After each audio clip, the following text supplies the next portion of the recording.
Hello friends, welcome to my channel stocks and investment Tamil. இந்த வீடியோவில் JNK இந்தியாவோட IPO ரிவ்யூவை பார்க்க போகிறோம். டெப்ட் to per equity ratio wise low debt கம்பெனியாக இருக்காங்க. டிவிடெண்ட் கொடுக்குற கம்பெனியாக இருக்காங்க. இந்த கம்பெனி இன்வெஸ்ட்மெண்ட்ஸ்க்கு கரெக்டாக இருக்கான்னு சொல்லி பார்த்துருவோம். இந்த சேனலுக்கு நீங்கள் நியூ வியூவராக இருந்தீங்கன்னா மறக்காமல் இந்த சேனலை சப்ஸ்கிரைப் பண்ணுங்கள். உங்களோட சப்போர்ட்டை தெரிவிங்க. ஆல்ரெடி இருக்கிற சப்ஸ்கிரைபராக இருந்தீங்கன்னா உங்களோட ஆதரவுக்கு மிக்க நன்றி. இப்போ ஒரு டிஸ்க்ளைமர் என்னன்னா, நாங்க செபி ரிஜிஸ்டர் ஃபினான்ஷியல் அட்வைசர் கிடையாது. நீங்க ஒரு செபி ரிஜிஸ்டர் ஃபினான்ஷியல் அட்வைசரை மறக்காம கன்சல்ட் பண்ணணும். டிஎன்கே இந்தியா லிமிடெட் 2010 ஸ்டார்ட் பண்ண கம்பெனி. இந்த கம்பெனி பாத்தீங்கன்னா B2B பிசினஸ்ல இருக்காங்க. பெட்ரோலியம் ரிஃபைனரிஸ், அதுக்கப்புறம் பாத்தீங்கன்னா இந்த நேச்சுரல் கேஸ் ரிஃபைனரிஸ்க்கு தேவையான ஹீட்டிங் எலிமெண்ட்ஸ் கொடுக்குற கம்பெனியா இருக்காங்க. அதுல இவங்களோட ப்ராடக்ட்ஸ்லாம் என்னன்னா process fired heaters, reformers and cracking ஃபர்னேசஸா இருக்கு. ஸோ இவங்க design, manufacturing, supply, installation business சர்வீசஸை இவங்களோட ப்ராடக்ட்ஸ் கொடுத்துட்டு வராங்க. இப்போ இந்த கம்பெனியோட ஃபினான்ஷியல் ஸ்டேட்மெண்ட்ஸ் பார்ப்போம். 2021 இவங்களோட ரெவன்யூ 138 கோடி.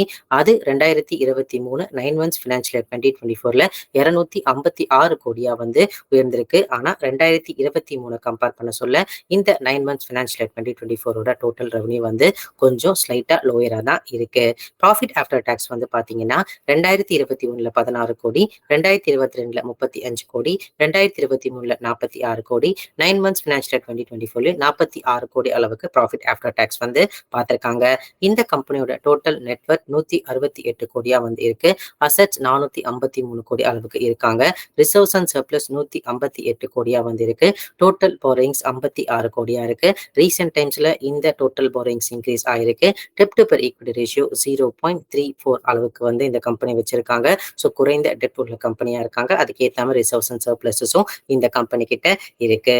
இந்த கம்பெனியோட சில ஃபினான்ஷியல் மெட்ரிக்ஸ் பார்த்துருவோம். இபிஎஸ் 3.43 2021 இருந்தது. 2023 9.51 இன்க்ரீஸ் ஆயிருக்கு. ரிட்டர்ன் ஆன் நெட்வொர்க் பெர்சன்டேஜ் 56, 66, 47% குறைஞ்சிருக்கு. Net asset value per share 7, 15, 25 ரூபாவா இருக்கு.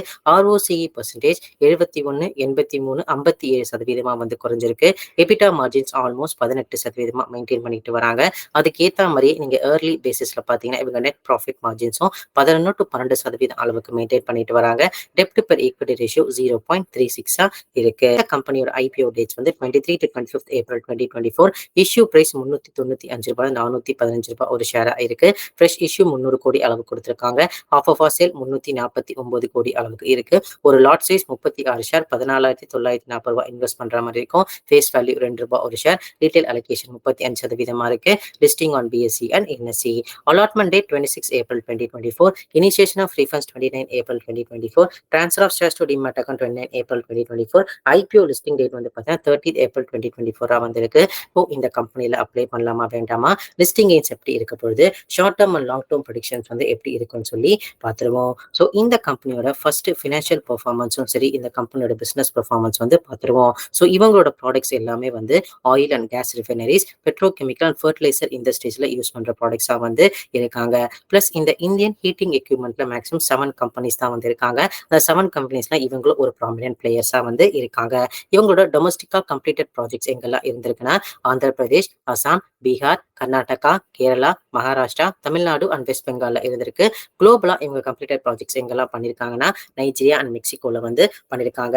ஆன்கோயிங் ப்ராஜெக்ட்ஸ் எங்கெல்லாம் பண்ணிட்டு இருக்காங்கன்னா குஜராத், ஒடிஷா, ஹரியானா, ராஜஸ்தான் சொல்லி இந்தியாலையும், குளோபலா ஓமன், அல்ஜீரியா, லித்துவேனியால பண்ணிக்கிட்டு இருக்காங்க. டோட்டலா இந்த கம்பெனி டிசம்பர் 31, 2023 டேட்டா படி 21 கஸ்டமர்ஸ் இந்தியாலையும், 8 கஸ்டமர்ஸ் ஓவர்சீஸ்லயும் சர்வீசஸ் ப்ரொவைட் பண்ணிட்டு இருக்காங்க.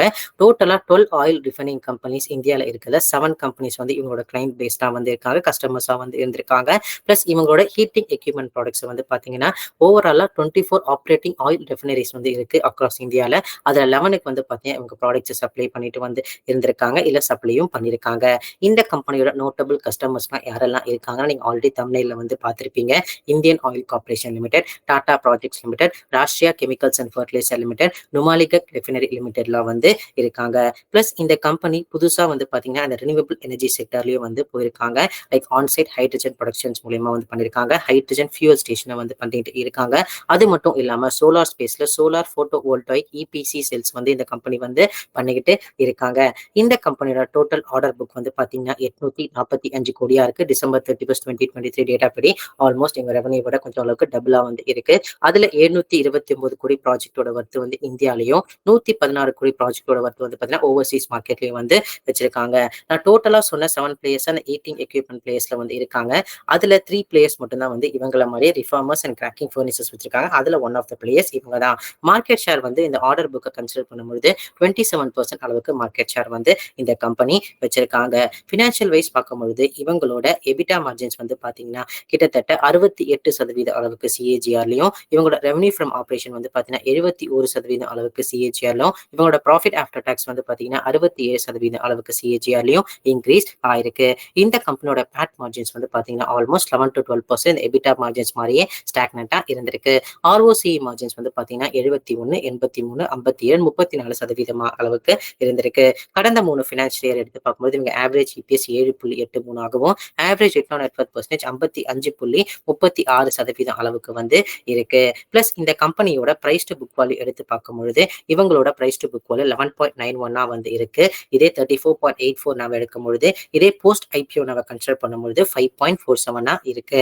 இந்த கம்பெனியோட பிரைஸ் டு ஏர்னிங் ரேஷியோ வந்து ஃபினான்ஷியல் 2023 டேட்டா படி வந்து 41 டைம்ஸ் ஏர்னிங்ஸ்ல வந்து இருக்காங்க. இதே வந்து போஸ்ட் ஐபிஓ பேசிஸ்ல அண்ட் ஷேர் ஈக்விட்டி பேசிஸ்ல பார்க்கும்பொழுது 37 டைம்ஸ் ஏர்னிங்ஸ்ல வந்து இருக்காங்க.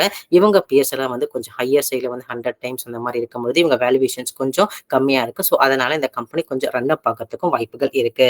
ஸோ தம்ப்நெயில்ல நம்ம வந்து டிவிடெண்ட் கம்பெனின்னு சொல்லி மென்ஷன் பண்ணியிருந்தோம். ஃபினான்ஷியல் 2021 அண்ட் 2022ல 100% டிவிடெண்ட் தர கம்பெனியா வந்து இருந்திருக்காங்க.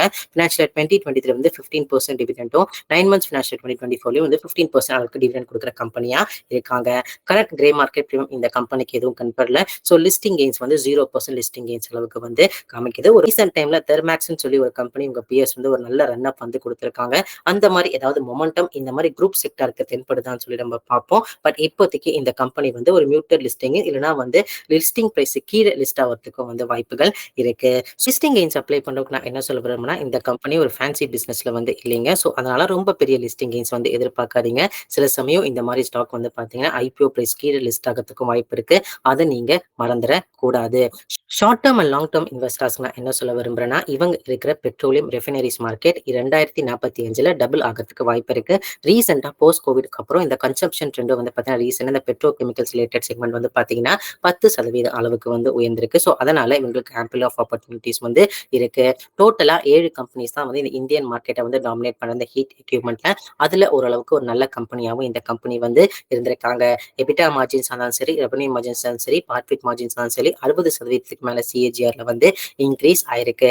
டெப்ட் பெர் ஈக்விட்டி ரேஷியோ 0.3 அளவுக்கு தான் வந்து இந்த கம்பெனி வச்சிருக்காங்க. ஸோ இந்த மாதிரி இந்த பக்கம் பாசிட்டிவ் எடுத்து பார்க்கும்பொழுது ஆர்டர் புக் 845 கோடி அப்படின்னு சொல்லி பாசிட்டிவ் எடுத்து பார்க்கும்பொழுது, இந்த பக்கம் ரிஸ்கா நான் என்ன பார்க்கறேன்னா, இவங்களோட வேல்யூவேஷன்ஸ் வந்து பார்த்தீங்கன்னா 30 to 40 டைம்ஸ் ஏர்னிங்ஸ்ல வந்து இருக்கு. அது கொஞ்சம் ஹையர் சைடா பார்க்குறேன். காரணம் இவங்களோட B2B பிசினஸ் செக்மெண்ட். ஏன்னா இந்த B2B பிசினஸ் செக்மெண்ட் வந்து பார்த்தீங்கன்னா டிமாண்டை பொறுத்து தான் இருக்கு. ஓரளவுக்கு டிமாண்ட் இல்லாத காரணத்தினால தான் இவங்க 9 months ஃபினான்ஷியல் 2024லயும் சரி, இவங்க 2023 கம்பேர் பண்ண சொல்ல ரெவன்யூ அண்ட் ப்ராஃபிட் மார்ஜின்ஸ் கொஞ்சம் டல் அடிக்குதுன்னு சொல்லி கொஞ்சம் யோசனையும் வந்து இருக்கு. இந்த கம்பெனி வந்து பாத்தீங்கன்னா மார்ஜின் ஆஃப் சேஃப்டியான ஜிஎம்பி இப்போதைக்கு தென்படலைங்க. ஸோ மார்ஜின் ஆஃப் சேஃப்டி இருந்துச்சு நம்ம கேபிட்டலை ப்ரொடெக்ட் பண்ணிட்டு இருக்கிற ப்ராஃபிட்ல வந்து கொஞ்ச நேரம் இந்த ஸ்டாக்கை ட்ராக் பண்ணிட்டு அப்போ இந்த ஸ்டாக் வந்து இந்த ஆப்பர்ச்சுனிட்டி இருக்கிற அதாவது டபுள் ஆகிற மார்க்கெட்ல வந்து எப்படி ஆர்டர் புக்கை வந்து பேக் பண்றாங்க, எப்படி ஆர்டர்ஸை இன்க்ரீஸ் பண்றாங்க, அதுக்கப்புறம் வந்து பாத்தீங்கன்னா இந்த ஸ்டாக்னன்ட் growth ஏதாவது இருக்கா, டிமாண்ட் ஏதாவது குறையுதா அப்படின்னு பார்த்துக்கோ நம்ம 1, 2ன்னு வாங்கலாமா வேண்டாமான்னு சொல்லி நம்ம முடிவு பண்ணலாம். ஸோ மார்ஜின் ஆஃப் சேஃப்டி இல்லை. ஸோ அதனால ரிஸ்க் சைட்ல வந்து இந்த ஐபிஓ வந்து தென்படுறேன். So long term and short term view எடுக்கும்போது நான் என்ன சொல்ல வரோம்னா, இவங்க ஆர்டர் புக்கை பார்க்கும்போது ஒரு ஷார்ட் டேர்ம் வியூ கரெக்டா இருக்கும். லாங் டேர்ம் வியூ வந்து இந்த கம்பெனியோட பெர்ஃபார்மன்ஸ் பேஸ் பண்ணி தான் இன்வெஸ்ட் பண்றது வந்து கரெக்டா இருக்கும்னு சொல்லி நான் நினைக்கிறேன். ஸோ இதெல்லாமே வந்து பாத்தீங்கன்னா என்னோட பர்சனல் வியூ. நீங்க இந்த மாதிரி ஐபிஓலயோ ஸ்டாக்லயோ இன்வெஸ்ட் பண்றதுக்கு முன்னாடி ஒரு தடவை உங்க ஃபினான்ஷியல் அட்வைசரோ இல்ல சிபில் ரிஜிஸ்டர் ஃபினான்ஷியல் அட்வைசரோ மறக்காம கன்சல்ட் பண்ணிக்கிறேன். நான் சிபில் ரிஜிஸ்டர் ஃபினான்ஷியல் அட்வைசர் வந்து கிடையாது. இந்த வீடியோ உங்களுக்கு பிடிச்சிருந்தா லைக் பண்ணுங்க. ரெகுலர் வீடியோ அப்டேட்டிங் பெல் ஐகானை கிளிக் பண்ணுங்க. மறக்காம stocks and investment Tamil channel subscribe பண்ணுங்க. தேங்க்ஸ் ஃபார் வாட்சிங் stocks and investment Tamil channel.